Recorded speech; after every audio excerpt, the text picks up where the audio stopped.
حبيباتي الأمارات، بحبكم في الله. تعالوا كده نشوفوا النهاردة هنعمل ايه. ايد شنطة، فيديو خفيف وبسيط بس هينفعك في شغلك. تعالي كده.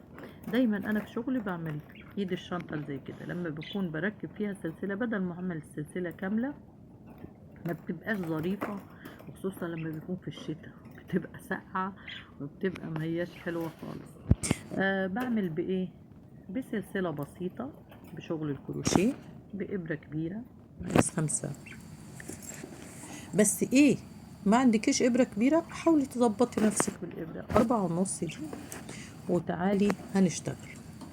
الخيط هيكون خيط تخين اللي هو أنا مبتدية بيه السلسلة،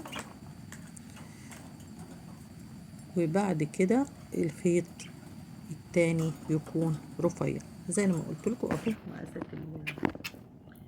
الإبرة هنبتدي كده واوريكم.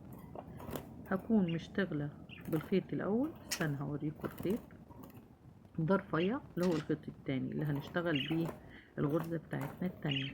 أما الأولى بصوا، هدخل الإبرة عشان أوريكم. هدخل الإبرة أهو، بصوا عشان أوريكم السمك بتاعه أهو، وهرجع أفكها تاني أهو عشان أوريكم السمك بتاعه تخين قوي على الرفيع. أوكي، وهنبتدي ونقول بسم الله أهو.